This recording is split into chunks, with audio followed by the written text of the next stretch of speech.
169 pillars లెక్కేసుకోండి, ఇక చూసుకోండి. ఒక బిల్డింగ్ కట్టాలంటే చిన్న చిన్న పిల్లర్స్ మనం వేస్తూ ఉంటాం కదా. ఒక పెద్ద బిల్డింగ్ కట్టాలనుకోండి, చిన్న చిన్న పిల్లర్స్ వేస్తాం. ఫ్లైఓవర్స్ కట్టినప్పుడు, బ్రిడ్జిలు కట్టేటప్పుడే పిల్లర్స్ వాడతాం. అంతకు మించినటువంటి పిల్లర్స్, పెద్ద పెద్ద పిల్లర్స్ 169 పిల్లర్స్తో ఈ రోజున యెరూషలేము దేవాలయము ఉంది. ఆ దేవాలయాన్ని గురించి మనం ఇప్పుడు కాదు కానీ తర్వాత చెప్తాం ముందు ముందు దాని యొక్క ప్రత్యేకత. అయితే ఆ దేవాలయాన్ని దావీదు కట్టాలని ఇష్టపడ్డాడు. దావీదు కట్టాలన్నప్పుడు ప్రభు చెప్పాడు, నీవు కాదు నీ కుమారుని చేత నేను కట్టిస్తాను అని చెప్పినప్పుడు దేవుని యొక్క చిత్తానికి లోబడి ఆయన ఒబే అయ్యి ఈ కుమారుడు అయినటువంటి సొలొమోనుకి ఆ బాధ్యత అప్పగించినప్పుడు సొలొమోను చేత దేవుడు కట్టాలనుకున్నాడు కాబట్టి దేవాలయముకు కావలసినటువంటి సామాగ్రి అంతటిని కూడా తండ్రి అయినటువంటి సొలొమోను యొక్క తండ్రి దావీదు సమకూర్చేశాడండి. వెండి, బంగారమును, విస్తారమైనటువంటి బంగారం అన్నమాట. దాన్ని ఎలా కట్టారంటే దేవాలయాన్ని సొలొమోను మధ్యలో మనము బంగారాన్ని ఇది సిమెంట్ వాడతాం కదా, రాయికి సిమెంట్ వాడతాం. వాళ్ళు సిమెంట్ వాడలా, బంగారాన్ని వాడారు. అంటే చూడండి, అంత పెద్ద దేవాలయాన్ని రాయికి మధ్య బంగారాన్ని పొదిగించారు సొలొమోను. అంటే ఎంత కాస్ట్లీగా దాన్ని కట్టారో చూడండి. బోళ్ళంతా విస్తారమైనటువంటి బంగారము, విస్తారమైనటువంటి వెండి, విస్తారమైనటువంటి ఇత్తడి, బోళ్ళంతా కలప, ఖరీదైనటువంటి కలపను ఆ దేవాలయాన్ని కట్టడానికి తండ్రి దావీదు సమకూర్చేశాడు. చాలా వరకు సమకూర్చాడు. వాటితో పాటుగా కుమారుడు కట్టేటప్పుడు కూడా ఇంకా కొంత సమకూర్చి ఆ దేవాలయాన్ని ఆయన నిర్మించారు. చాలా రిచ్ అది, చాలా రిచెస్ట్ దేవాలయము యెరూషలేము దేవాలయము. అలనాడు ఇశ్రాయేల్ ప్రజలు దేవాలయం చూసి గర్వంగా ఉండేవాళ్ళు. దాన్ని బట్టే వాళ్ళు కొంచెం గర్విష్ఠులుగా కూడా ఉన్నారు. ఇదిగో మేమే కట్టామన్నట్టుగా కూడా దాన్ని బట్టి చాలా గర్వించేవాళ్ళు. అంత పెద్ద దేవాలయాన్ని కట్టారు. 35 ఎకరాల్లో ఇప్పుడు ఉంటుంది అది, 35 ఎకరాలు. మరి కండ్రిక ప్రాంతం ఎన్ని ఎకరాలో నాకైతే తెలియదు కానీ యెరూషలేము దేవాలయం అంటారు కండి బైబిల్లో. అది యెరూషలేములో ఎన్ని ఎకరాల్లో ఉందంటే 35 ఎకరాల్లో ఉంది. అది మీకు అర్థమైంది ఇప్పుడు. 35 ఎకరాల్లో సొలొమోను కట్టాడండి. దాన్ని కట్టినప్పుడు ఇప్పుడు మనం చదువుకున్నటువంటి ఆ లేఖనాల్లో లోపల ఒక పెద్ద గది ఉంటుంది, చాలా పెద్ద గది. అంటే వీళ్ళు ఈ ఆలయాన్ని ఎలా కట్టారంటే ఆ ప్రత్యక్ష గుడారం ఏ విధంగా అయితే ఉంటుందో దాన్ని ఆ ఆకారంలోనే యెరూషలేము దేవాలయాన్ని కట్టారు. అంటే ఫస్ట్ ఆవరణం ఉంటుంది, తర్వాత పరిశుద్ధ స్థలం తర్వాత అతి పరిశుద్ధ స్థలము.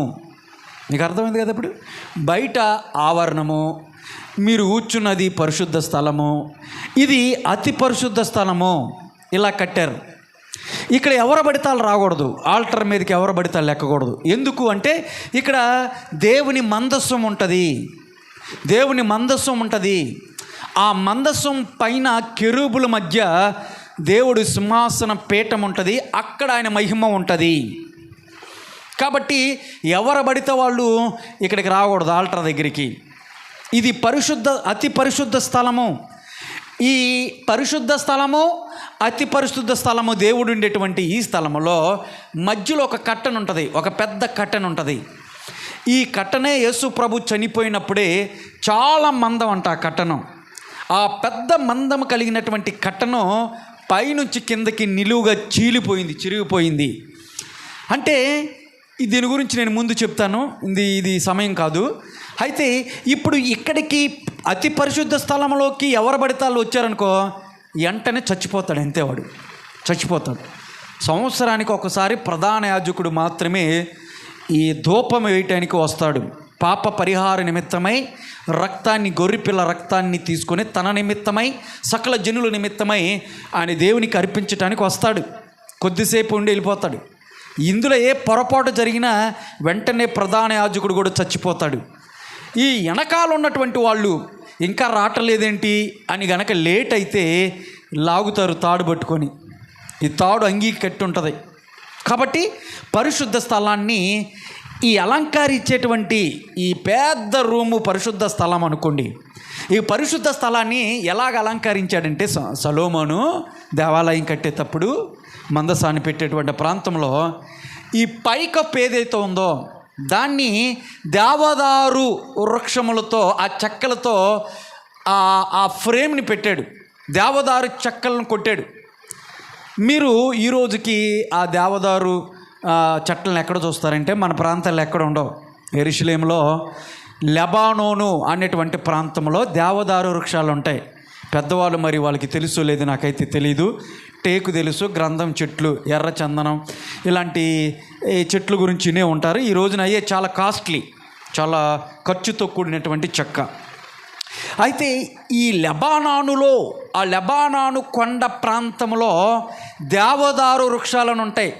అవి ఎలా ఉంటాయి తెలుసా? చాలా పెద్దగా ఉన్నటువంటి వృక్షాలన్నిటిలో చాలా ఎత్తుగా ఉంటాయి, చాలా ఎత్తుగా వెళ్తాయి. అవి విస్తారంగా ఇలాగా ఉండి మీరు యూట్యూబ్లో చూస్తే ఆ చెట్లు నేను అందులోనూ చూసా, కళ్ళు కనపడేటప్పుడు చూశాను. వీటిని చాలా పెద్ద వృక్షాలు అవి లెబానోనులో ఉంటాయి. ఈ రోజున వెళితే కొంతమంది ఇంట్రెస్ట్ ఉండేవాళ్ళు ఆ ప్రాంతానికి వెళ్ళి చూస్తున్నారు.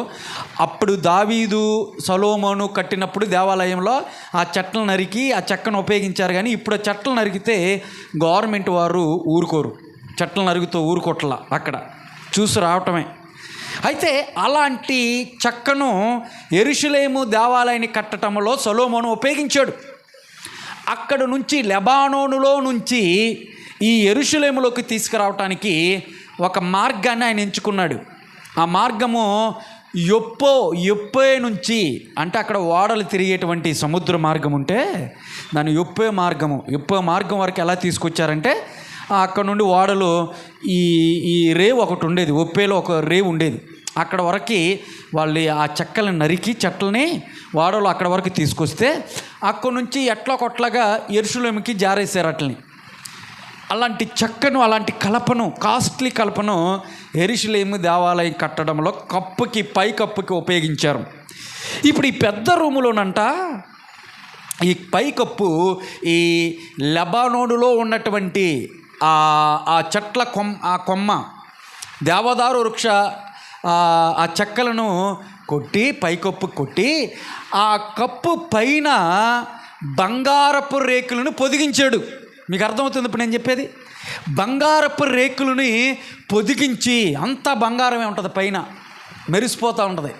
బంగారపు రేకులను కొట్టి ఆ బంగారపు రేకుల మీద అంట ఈ ఖర్జూరపు చెట్ల ఆకారాలని చెక్కించాడు. దేవుని స్తోత్రం కలుగును గాక. హల్లెలూయా.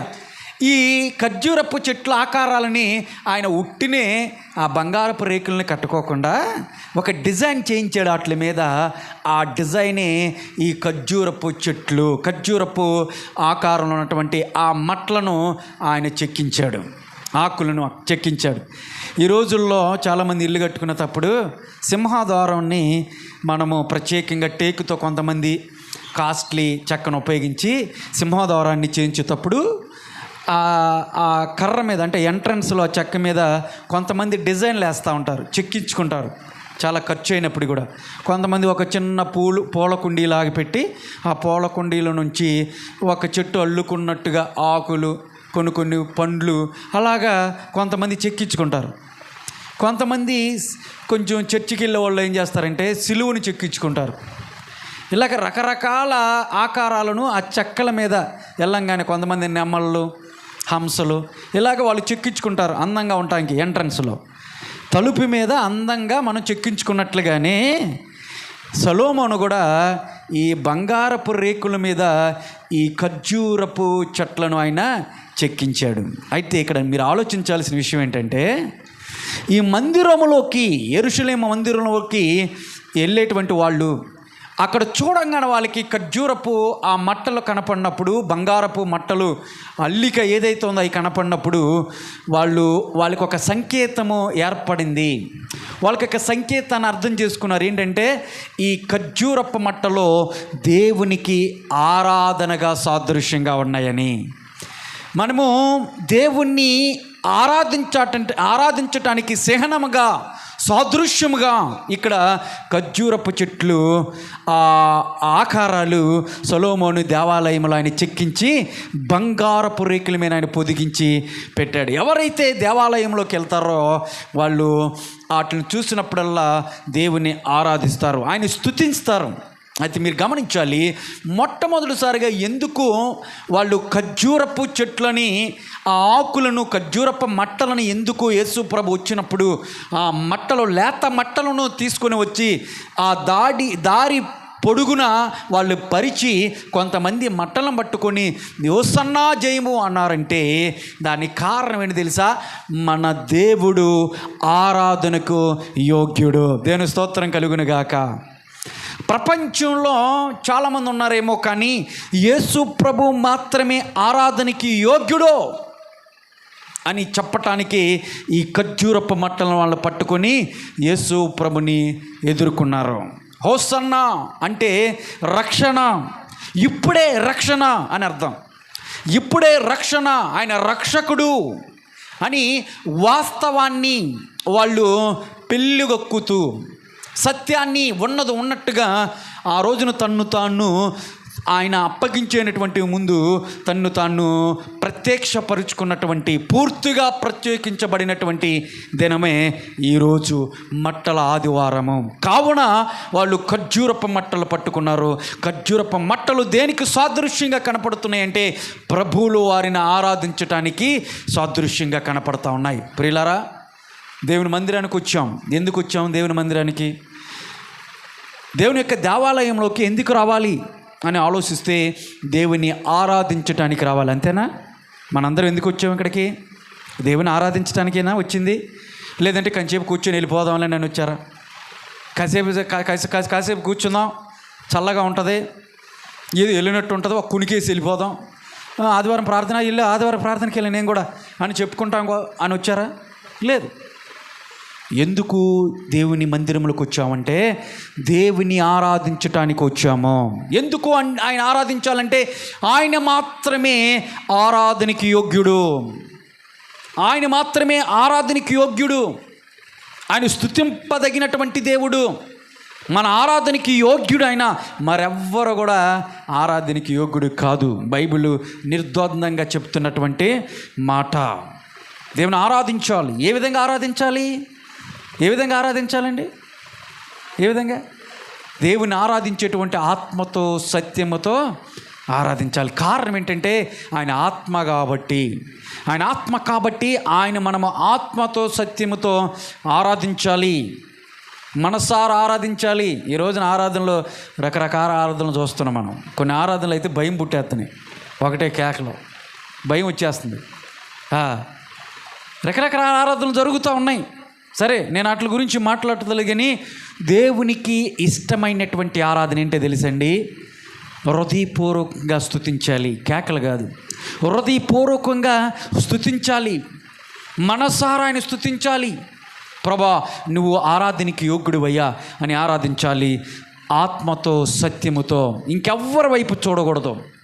కొంతమంది చూడండి, నేను ఇంటర్మీడియట్ 10th క్లాస్ నుంచి కూడా యేసన్న గారి యొక్క మందిరాల్లోకి వెళ్ళేవాడిని.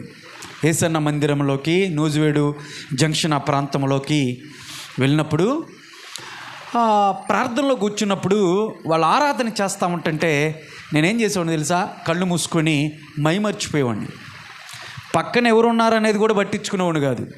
అలా కళ్ళు మూసుకొని దేవుని మనస్ఫూర్తిగా ఆరాధించుకుని, నా ముందు ప్రభు ఉన్నాడు అని నేను చేసినటువంటి పనుల నిమిత్తమై, లోకానుసారంగా కొన్ని ఆ పాపముల నిమిత్తమై కూడా ఆ రోజున ప్రభు సన్నిధిలో అవన్నీ కూడా వెళ్ళగక్కుతూ కన్నీళ్ళతో ప్రభు నన్ను క్షమించాయని మనసారా ఆరాధించేవాడిని, ప్రభుని గణపరిచేవాడిని. ఆరాధన అంటే అది పిచ్చ కేకలు కాదు. ఆరాధన అంటే అవి దేవుని దగ్గరికి వెళ్ళావు. నువ్వు హృదయపూర్వకంగా హృదయాన్ని తెరిచి ఆరాధిస్తే ప్రభు ఖచ్చితంగా ఆలకిస్తాడు. ఈ రోజున పెద్ద మందిరాలు ఉన్నాయి, ఆరాధన చేయటానికి మందిరాలు ఉన్నాయి.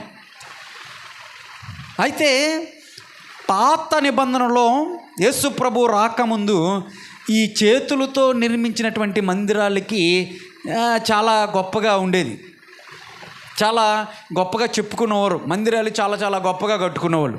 కానీ అప్పుడు పాత నిబంధనలో చర్చిలకు ప్రాధాన్యత ఉన్నది, లేదని చెప్పట్లేదు. కానీ క్రొత్త నిబంధనకు వచ్చేప్పటికే యేసు ప్రభు లోకానికి వచ్చినప్పుడు ఇప్పుడు చర్చిలకి ప్రాధాన్యత లేదండి. నువ్వు ఎంత పెద్ద చర్చికి వెళ్తున్నావు, ఎంత పెద్ద మందిరం అనేది, ఎంత పెద్ద మందిరం కట్టారు చూడండి అక్కడ అని ఇక్కడే చెప్పుకుంటాం. కానీ దేవుని దృష్టిలో మందిరాలకి ప్రాధాన్యత లేదు. మరి ఎందుకండి మందిరం అంటే?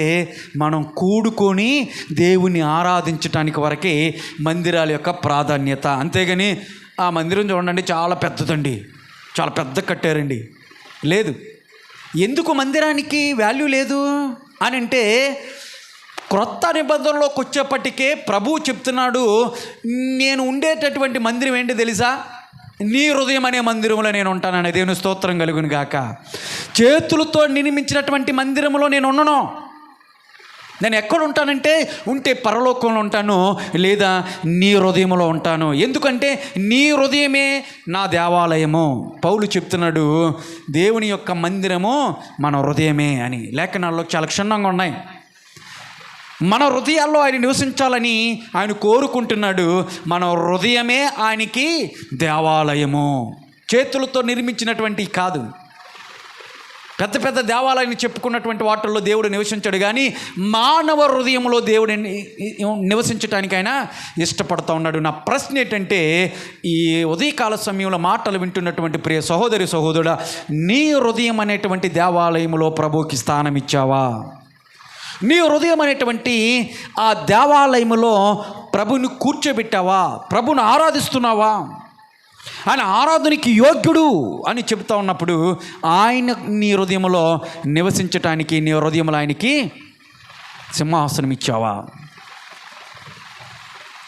ఎట్లా పడితే అట్లా ఉంటే దేవుడు ఎందుకు వస్తాడు? పవిత్రంగా ఉండాలి, పరిశుద్ధంగా ఉండాలి. అప్పుడు మాత్రమే దేవుడు నీ హృదయంలోకి వస్తాడు. ఆహ్వానించు, హృదయపూర్వకంగా దేవుని ఆరాధించటం నేర్చుకో. తన్మయత్వంలో ఉండిపోవాలి. మనం మైమరిచిపోయి దేవుని ముందు మనము నిలబడి దేవుణ్ణి ఆరాధించాలి. అయ్యా, నువ్వు చేసినటువంటి ఉపకారముల మేలుల కొరకు ప్రభువా అని నువ్వు దేవుని స్తుతించాలి. నువ్వు ఊపిరి పీల్చుకుంటున్నావంటే అది దేవుడిచ్చినటువంటి కృప. ఒక పెద్ద బిలీనియర్ ఒక హాస్పిటల్లో పెద్ద ధనవంతుడు, కొన్ని కోట్లకు పడగిప్పినటువంటి వ్యక్తి హాస్పిటల్లోకి వచ్చాడు. ఊపిరి ఆడతల్లా, వెంటిలేటర్ మీద పెట్టారు, ఐసీయూలో పెట్టి ఈ వెంటిలేటర్ల ముందు ఆక్సిజన్ పెట్టారు. కృత్రిమమైనటువంటి ఆక్సిజన్ ఆయనకి పెట్టారు, ఊపిరి అందట్లేదని. దాదాపుగా ఒక 15 రోజులు ఉన్నాడు. 15 రోజుల తర్వాత ఎట్టకేలకు ఆ ఆక్సిజన్ తీసేస్తే బ్రతికాడు. బ్రతికిన తర్వాత డాక్టర్స్ ఒక బిల్లుని ఆ మేనేజ్మెంట్కి ఇచ్చి పంపించారు. మరి బిల్లు కట్టాలిగా. ఆ బిల్లు కట్టడానికి ఆ బిల్లు ఇచ్చారు ఆయనకి. ఆ బిల్లుని ఇలా చూసి ఏడుస్తున్నాడంట ఆయన. వీళ్ళకేం అర్థం అవ్వలేదు, ఇదేంట్రా ఎంత ధనవంతుడు, మొత్తం కలిపి 4.5 లక్ష అయిందంట. 4.5 లక్ష అయింది. అరే 4.5 లక్షకి కొన్ని కోట్లు ఉన్నాయి ఈయనకి, 4.5 లక్షకి ఏడుస్తున్నాడు ఏంట్రా, బిల్లు చూసి ఏడుస్తున్నాడు ఏంట్రా అని చెప్పేసి వాళ్ళకేం అర్థంగా గవా పరుగెత్తుకుంటూ వెళ్ళి హాస్పిటల్ యజమానులు ఉంటారు కదా, హాస్పిటల్ కట్టినటువంటి యజమానులు ఉంటారు కదా, వాళ్ళ దగ్గరికి వెళ్ళి, ఏమండి ధనవంతుడండి ఆయన, బిల్లు చూసి ఏడుస్తున్నాడండి, ఏం చెప్పాలో మాకు తెలియక మీకు చెప్తున్నానంటే వాళ్ళు కూడా గబగబా పరిగెత్తుకుంటూ వచ్చి సార్ ఏమైంది సార్, బిల్లు లేని లోపం ఉందా, కావాలంటే మారుద్దాం సార్ అని చెప్పేసి ఆయన్ని ఓదార్చే ప్రయత్నం చేస్తుంటే ఆయనంట వాళ్ళ వైపు తిరిగి ఒక చిన్న నవ్వు నవ్వాడంట. లేదు బాబు, మీరు ఈ 4 లక్షలు కాదు, 1 కోటి రూపాయలు వేసినా నేను కట్టగలను, మీరు ఎంత డబ్బులు వేసినప్పటికీ కూడా నేను కట్టగలను. అలాంటి హోదా కలిగినటువంటి వ్యక్తి నాకుంది కాబట్టి నేను కట్టగలను. 15 రోజులే నాకు ఆక్సిజన్ లేకపోతే ఇంత ధనాన్ని నేను కట్టాల్సినప్పుడు 15 రోజులకే 4.5 లక్ష అయితే, ఇన్ని సంవత్సరాలు దేవుడు ఉచితంగా నాకు శ్వాసనిచ్చాడు కదా, కృత్రిమ శ్వాసని మీరు ఇచ్చినందుకే ఇంత ధనాన్ని వేస్తే 15 రోజులకే, మరి ఇన్ని సంవత్సరాలు ఇన్నేళ్ళు నాకు ఉచితంగా శ్వాసనిచ్చినటువంటి దేవునికి నేను ఏ రోజు స్తుతించలేదు ఆయన్ని. ఏ రోజు ఆయన్ని నేను ప్రభువా నాకు ఇచ్చినటువంటి ఉచితమైనటువంటి ఈ ఆక్సిజన్ కోసం నీకు స్తోత్రములు ప్రభు అని ఏ రోజు కూడా నేను స్తుతించలేదు. నా శ్వాస విలువ, ఈ ఆక్సిజన్ యొక్క విలువ నాకు ఈ రోజుని తెలిసిందయ్యా, అందుకే ఏడుస్తున్నానని చెప్పేసి అన్నాడంట. దేని స్తోత్రం కలుగులుగాక. ఏ రోజైనా ఈ రోజు వరకు నువ్వు ప్రాణాలతో ఉన్నావంటే, శ్వాస పీల్చుకుంటున్నావంటే నువ్వేం ఖర్చు పెట్టావా? నువ్వేం ధనాన్ని ఖర్చు పెట్టావా? ఖర్చు పెట్టలా. కరోనాలో ఎంతమంది చచ్చిపోయారండి ఆక్సిజన్ లేక? బాబు మాకు పెట్టండి, మీకు ఎంత డబ్బులు కావాలంటే అన్ని డబ్బులు ఇస్తాము, మాకు పెట్టండి ఆక్సిజన్ చెప్పేసి ఎంతమంది ఆఫర్లు ఇచ్చారు హాస్పిటల్కి, డాక్టర్స్కి, బెడ్డలకి ఎంతమంది డబ్బులు కట్టారండి. కొన్ని లక్షల డబ్బులు కట్టినప్పటికీ కూడా కొంతమంది ప్రాణాలు నిలిచాయా? నిలవలా. అయినప్పటికీ కూడా మనం ఊపిరి పీల్చుకుంటున్నామంటే, శ్వాస పీల్చుకుంటున్నామంటే నువ్వేం రూపాయి ఖర్చు పెడతల్లా. ఈ లోకంలో దేవుడిచ్చినటువంటి ఉచితమైన కృప ఇది గుర్తెరిగి నువ్వు ప్రతిదినము నువ్వు లేచిన దగ్గర నుంచి నువ్వు దేవునికి ఏం చెప్పాలా? స్తుతులు చెప్పాలా, స్తుతించాలా, ఆయన ఆరాధించాలి. కారణం ఏంటంటే ఆయన ఆరాధనకు యోగ్యుడు, ఆరాధనకి యోగ్యుడు. కాబట్టి దానికి సాదృశ్యంగా అలనాడు వాళ్ళు యేసు ప్రభు యెరూషలేములోకి గాడిద పిల్ల మీద వచ్చినప్పుడు వాళ్ళు ఖర్జూరపు మట్టలు పెట్టుకున్నారు. కారణం ఏంటంటే, ప్రభువా నువ్వు స్తుతులకు యోగ్యుడు, ప్రభా ఆరాధనకు యోగ్యుడవు అని సాదృశ్యంగా ప్రభుని స్తుతించినట్లుగా మనం చూస్తూ ఉన్నాము. రెండో మాటను కూడా చూసుకుందాము. రెండో మాట చూసుకున్నట్లయితే యేసు ప్రభుని ఆ ఖర్జూరపు మట్టలే ఎందుకు వాళ్ళు ఉపయోగించారు అన్న ఆ విషయం మీద మనము చర్చించుకుంటా ఉన్నాము. ఆ రెండో మాట మనం చూసుకుంటే నెహెమ్యా గ్రంథము చూడండి, 8వ అధ్యాయము 15వ వచనంలో ఒక మాటను చూసుకుందాం. నెహెమ్యా గ్రంథము 8వ అధ్యాయము 15వ వచనంలో కూడా అక్కడ ఖర్జూరపు చెట్టు కనపడిద్ది. అక్కడ కూడా చూద్దాం, ఆ ఖర్జూరపు మట్ట కనపడిద్ది. ఆ పదాన్ని ఒకసారి చూద్దామా? నెహెమ్యా 8వ అధ్యాయము 15వ వచనం చదువమ్మా.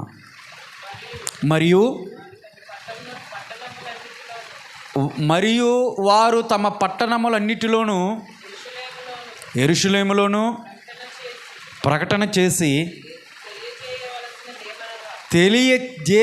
తెలియజేయవలసిందేమనగా, మీరు ఈ పట్టణాలు వదిలేసేయండి, మరి ఎక్కడికి వెళ్ళాలి? పర్వతముల మీదకి పోడి, ఒలివ చెట్ల కొమ్మలను, అడవి ఒలివ చెట్ల కొమ్మలను, గొంజి చెట్ల కొమ్మలను, ఇదిగో ఇది అండర్లైన్ చేసుకోండి, ఈత చెట్ల కొమ్మలను అన్నాడు. గుబురు గల వేరు వేరు చెట్ల కొమ్మలను తెచ్చి రాయబడినట్లుగా మీరేం కట్టాలన్నాడు అక్కడ? పర్ణశాలలు కట్టవలెను. చాలమ్మా. ఇక్కడ ఈత చెట్లు అని మీరు ఖర్జూర చెట్లు అన్నారు, ఇక్కడ ఈత చెట్టు ఉందండి బైబిల్లో అనొచ్చు. ఇంగ్లీష్ బైబిల్లో పామ్ ట్రీస్ అని ఉంటాయి. పామ్ ట్రీస్ అంటే ఖర్జూరపు మట్టలు అని ఉంటుంది.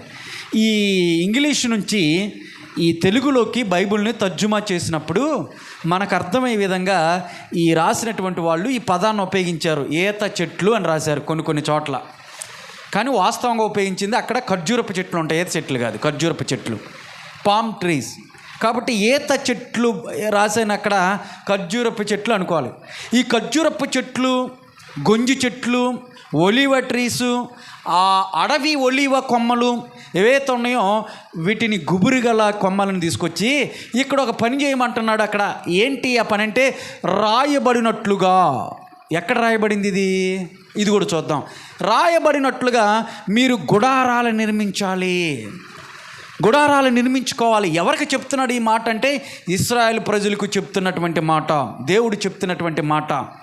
ఇక్కడ ఈ గుడారాలు నిర్మించుకునేటువంటి క్రమంలో వీళ్ళు గుడారాలు ఏ విధంగా వేసుకోవాలంటే ఈ ఖర్జూరపు మట్టలతో వేసుకోవాలి. రెండవదిగా ఖర్జూరపు మట్టలతో వేసుకోవాలి. మీరు ఉన్నటువంటి పట్టణంను విడిచి వెళ్ళిపోవాలి. ఇశ్రాయేలు ప్రజలండి చాలా ధనవంతులండి, దేవుని బిడ్డలు చాలా ధనవంతులు. ఇశ్రాయేలీలేనా? కాదు. దేవుని నమ్ముకున్నటువంటి వాళ్ళందరూ ప్రపంచంలో ఈ రోజున ధనవంతులు ఎవరో తెలుసా? ధనవంతులు ఎవరో తెలుసా? దేవుని బిడ్డలే, క్రైస్తవులే ఈ రోజున ధనవంతులండి. మీరు చూసుకోండి చరిత్రలో. 193 ప్రపంచంలో 193 దేశాలు ఉంటే 193 దేశాల్లో అరేబియన్లు వచ్చేసి ఈ అరేబియా సంబంధించినటువంటి ఈ అరేబియా దేశంలో ఉన్నటువంటి ముస్లింలు 22 దేశాలు. అవి కాకోకుండా ముస్లిం కంట్రీస్ 37 దేశాలు, 35 దేశాలు, 35, 22 టోటల్గా 57 దేశాలు ముస్లిం కంట్రీస్ ఉన్నాయి. ఇందులో 190 కోట్ల మంది ముస్లింలు ఉన్నారండి ఈ రోజున. మొత్తం 57 దేశాలు, 190 కోట్ల మంది ఉన్నారు. ఎన్ని దేశాల్లో? 193 దేశాల్లో 57 దేశాలు ముస్లిం కంట్రీస్. మొత్తం కలిపి ప్రపంచంలో జనాభా లెక్క ఎంతమంది అంటే 790 కోట్ల మంది. 790 కోట్ల మందిలో 190 కోట్ల మంది ముస్లిమ్స్ ఉన్నారు. హైందవులు భారతదేశంలోనే ఉన్నారు, ఇంకెక్కడ లేరు. భారతదేశంలోనే హిందూ దేశం ఇది. ఇంకెక్కడ ఉన్నారంటే ఎక్కడ లేరు. వీళ్ళు ఒక దేశంలోనే ఉన్నారు. ఎంతమంది అంటే 101,30,00,000 మంది ఉన్నారు హిందువులు. మీకు అర్థమవుతుందా? 101,30,00,000 మంది హిందువులు ఉన్నారు. అయితే క్రైస్తవులు ఎంతమంది ఉన్నారు తెలుసా? 193 దేశాల్లో 123 దేశాలు క్రైస్తవ దేశాలండి. దేవుని స్తోత్రం కలిగిన గాక. 123 దేశాల్లో 270 కోట్ల మంది ఉన్నారండి. 270 కోట్ల మంది ఉన్నారు. ఈ 123 దేశాల్లో 270 మంది కాకోకుండా యూదులుగా పిలబడుతున్నటువంటి వాళ్ళు 1,49,00,000 మంది ఉన్నారు. ఇప్పుడు ఇజ్రాయెల్ దేశంలో 1,40,00,000 మంది ఉన్నారు, 49 లక్షల మంది ఉన్నారు. తర్వాత బుద్ధిజానికి సంబంధించినటువంటి 7 దేశాలు ఉన్నాయి. ఆ 7 దేశాల్లో 35 కోట్ల మంది ఉన్నారు. 35 కోట్ల మంది ఈ బుద్ధిజాలు. మీరు గౌతమ్ బుద్ధుడు విగ్రహాన్ని చూస్తారుగా, ఇవన్నీ 7 దేశాలు ఉన్నాయి. మొత్తం 7 దేశాల్లో కలిపితే 35 లక్షల మంది ఉన్నారు. అంటే అధికంగా ఎవరు ఉన్నారంటే 123 దేశాలు ఉన్నాయి. అందులో 270 కోట్ల మంది క్రైస్తవులు ఉన్నారు. ఇందులో చూసుకుంటే ధనవంతులైనటువంటి వాళ్ళు క్రైస్తవులేనండి. మీరు ఈ రోజున చూస్తున్నటువంటి ఫ్యాన్ దగ్గర నుంచి, మీరు వాడుతున్నటువంటి టీవీ, ఒక ఏసీ, తర్వాత వాషింగ్ మిషను, మీరు చూడండి, ఒక ఫ్లైట్, ఒక ట్రైను, గుండె సూదు నుంచి ఆకాశంలో ఎగిరేటువంటి, గగనతలంలో ఎగిరేటువంటి పెద్ద పెద్ద విమానాలతో పాటు అన్నిటినీ సమస్తాన్ని తయారు చేసింది ఎవరో తెలుసండి? క్రైస్తవులే. చెప్పండి, స్తోత్రం చెప్పండి. దేని స్తోత్రం కలిగిన గాక. 100లో 95% ఈ వస్తువులన్నిటిని కూడా తయారు చేసింది క్రైస్తవుడే. మీరు చూసుకోండి చరిత్రలో, నేను చెప్తుంది కాదు. ఈ రోజున ఎవరైనా కానీ ఇక్కడ ఉన్నటువంటి భారతదేశంలో మేము గొప్పలు అని కాలర్ ఎగిరేసుకున్నటువంటి పెద్ద పెద్ద వాళ్ళు, కులాన్ని బట్టో మతాన్ని బట్టో గర్విస్తున్నటువంటి వాళ్ళు ఎవరైనా వాళ్ళ బిడ్డల్ని ఎక్కడైనా పంపించాలంటే ఎక్కడికి పంపిస్తారండి? ఏ దేశానికి పంపించాలనుకుంటారు? పాకిస్తాన్కి పంపించాలనుకుంటారా? ఆఫ్ఘనిస్తాన్కి పంపించాలనుకుంటారా? ఎక్కడ పంపించాలనుకుంటారు బిడ్డల్ని? అమెరికా వెళ్ళాలండి అంటారు. అమెరికా దేశం పంపించాలి, స్విట్జర్లాండ్ పంపించాలి, జర్మనీ పంపించాలి, లేదంటే ఆస్ట్రేలియా పంపించాలి అని చెప్తూ ఉంటారు. ఈ దేశాలని ఎలాంటి దేశాలు తెలుసా? ఈ దేశాలన్నీ క్రైస్తవ దేశాలు. ఇవన్నీ కూడా ఎన్ని ధనికమైనటువంటి దేశాలు ఇవన్నీ కూడా. ఈ రోజున భారతదేశంలో 3,50,00,000 మంది, ఎంతమంది? 3,50,00,000 మంది భారతదేశంలో కాదు, కొన్ని దేశాల వాళ్ళందరూ కూడా ఈ రోజున పెద్ద పెద్ద దేశాల్లో, అమెరికా లాంటి దేశాల్లో పెద్ద పెద్ద పదవులు ఎన్ని దేశాలు ఉన్నారంటే తెలుసండి? ఎన్ని దేశాలు ఉన్నారు తెలుసా? 46 దేశాల్లో కొంతమంది ప్రైమ్ మినిస్టర్లుగా ఉన్నారు, కొంతమంది పెద్ద పెద్ద స్థానాల్లో కుబేరులుగా ఉన్నారు. కారణం ఏంటో తెలుసా? ఎక్కడ మనకు వచ్చేప్పటికి క్రైస్తవులు అనగానే దాడులు జరుగుతూ ఉంటాయి, కానీ కొంతమంది అవునా యేసుప్రభు నమ్ముకున్నారా అన్నట్టుగా వాళ్ళని ఏదో హీనంగా చూస్తూ ఉంటారు. ఈ రోజున మతోన్మతులు చెలరైపోతున్నారు, కానీ వీళ్ళందరి పిల్లలు కూడా అక్కడ ఉండాలని ఇష్టపడతారు. మరి వాళ్ళెందుకు రాణిస్తున్నారు అక్కడ? అది క్రైస్తవ దేశం కదా, అక్కడికి ఎందుకు రాణిస్తున్నారు అంటే వాళ్ళకున్నది మన భారతదేశంలో మనకు లేనిది ఏంటి తెలుసా? ప్రేమ అండి.